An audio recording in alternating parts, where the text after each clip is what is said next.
आज हम देखेंगे पिकार्ड अप्रोक्सीमेशन कैसे निकालते हैं। ओडी में देख रहे हैं, न्यूमेरिकल एनालिसिस का नहीं है ये टॉपिक। ऑर्डिनरी डिफरेंशियल इक्वेशन में पिकार्ड अप्रोक्सीमेशन कैसे हम अप्रोक्सीमेशन निकालते हैं पिकार्ड मेथड का यूज कर। तो हमारा फॉर्मूला आप नोट कर लीजिए, Y N Y naught integration x not F X Y N N minus one D X. क्या बोला? Y N X naught plus integration X से X not F X Y N minus one D X. ठीक है, ये आप formula note करेंगे। उसके बाद एक सवाल करवाऊंगा आपको समझा के। हमें क्या करना है? अप्लाई पिकार्ड मेथड का यूज करना है। हमें गिवन आईवीपी क्या दी हुई है? गिवन आईवीपी दी है डी वाई अपॉन में डी एक्स वाई। आप देख सकते हैं ये गिवन आईवीपी है और ये वाई नॉट की वैल्यू 2 है और एक्स नॉट की वैल्यू 0 है। ठीक है, 0 और ये 2। देखो अब कैसे करते हैं हम। मैंने आपको फॉर्मूला बताया था इधर, वाई नॉट यानी x nought y N x n integration x not F x n minus one D x. भाई मक्खन कर दूंगा इसी में। देखो आप समझ लो, ये वाई है मतलब ये वाई नॉट है, एक्स है, एक्स नॉट है, 0 2। आप समझो अब क्या करना है। ये जो डी वाई अपॉन में डी एक्स है उसको एफ एक्स वाई में लिखेंगे तो ये चीज़ हो गई। यहाँ हम इसको लिख सकते कि नहीं लिख सकते? एफ एक्स वाई ये तो होता है, एफ एक्स वाई क्या होता है? एफ एक्स वाई इक्वल होता है डी वाई अपॉन में डी एक्स के। तो ये हो गया। तो अब हम क्या करें?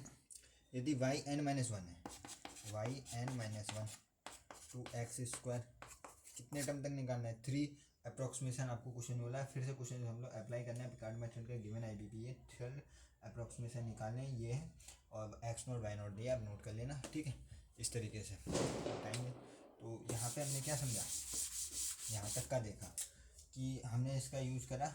और जब इसको पुट करेंगे क्वेश्चन में पुट करेंगे तो कहीं ना कहीं आपका एक्स नॉट 0 फॉर्मूले में दिया पुट करेंगे क्वेश्चन के यूज़ को लेकर। तो कहीं जो ना आपका कहीं एफ एक्स वाई है ना, f x n minus one minus 2x² minus 3 d x बचेगा और ये बचेगा। क्यों? फर्स्ट आप एन फर्स्ट मतलब आप एन पुट कर देंगे एन वन के लिए। पुट किसके लिए कर देंगे? एन इसमें आपको फिर 2 डालना होगा, फिर एन वन। ठीक है, फिर 2 1 2 3 सब डालेंगे, वो अलग बात है। लेकिन पहले हम इसके लिए देखें। जब आप इसका देखो, मैंने आपको क्या बताया। सबसे पहले आपको given IVP d y video lecture को आप शांति और आराम से समझिया करें। ठीक है, आराम से समझिए। देखो सबसे पहले हमें गिवन आई, पहले मैं आपको फिर कल आ जाऊँगा एक और वीडियो लेके इसका। सबसे पहले हमें डी वाई में डी एक्स दिया था और वाई की वैल्यू दी थी और एक्स की वैल्यू। भाई ये वाई नॉट हो गया, ये एक्स नॉट हो गया। ठीक है, इसको मैंने मान लिया एफ एक्स वाई। ठीक है, मेथड कैसे बना है? फिर फॉर्मूला ये था। फॉर्मूला क्या था? फॉर्मूला आप बार बार लिखिए, बना फॉर्मूले के काम नहीं चलेगा। बस फॉर्मूला याद है, बन जाएगा अपने आप।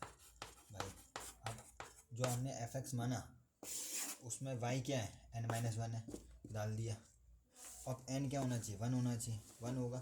तो अब यहाँ पे 1 दे दी मैं करूँगा तो 0 हो जाएगा। यहाँ पुट कर दिया। यहाँ पे एक्स नोट की वैल्यू क्या थी? यहाँ पे ये इसकी वैल्यू क्या बोली थी मैंने? क्या बोली थी? 0। इसकी वैल्यू 2 और 0 बोली थी। तो पुट करेंगे तो इसका आंसर आपको y1 क्या मिल जाएगा? आप सॉल्व करिएगा। इंटीग्रेशन सॉल्व करना तो आराम से कर लेंगे। इंटीग्रेशन अब बच्चा 12 से सॉल्व करते हैं, वही है, बहुत आसान है। बस जो स्टेप था वो मैंने बता दिया। इसका आंसर ये आ जाएगा 1x माइनस 2x² फिर 3 होगा। ठीक है, ऐसे अब 2 डालेंगे और ऐसे क्या करेंगे आप फिर, क्योंकि 3 अप्रोक्सीमेशन कह रहे हैं। पहले पुट हमने n1 किया था, फिर हम क्या करेंगे? पुट n2 करेंगे भाई, फिर पुट। देखो मैं आपको 1 मिनट, उसको आप लाइक करें, शेयर करें। आप देख रहे हैं कितनी मेहनत लग रही सब मिटाने में। n1 पे y1 आपके लिए, y1 आपका n1 पे y1 क्या आ रहा है? y1 आपका क्या आ रहा है? n1 पे y1 आ रहा है 2। मैंने आपको पहले लिखा 2, आप आंसर मिला लेना 2x। आप इसी टेबल आएगी x ना बनाएं 2x x² x³ x²। ये तो मैं आपको बता दे रहा हूँ। फिर आप चेक करेंगे इंटीग्रेशन से यही मिटा देते सब। x x square 1/3 minus x को एक्स 4/3, ठीक है। एंड थ्री को आप चेक करेंगे 2 + x plus 3 2 minus x 4/3 minus x 5/5। ये आपका वीडियोस को लाइक करें, शेयर करें। वीडियोस को लाइक करें। टेबल भी बना सकते हैं आप एग्जाम के पॉइंट।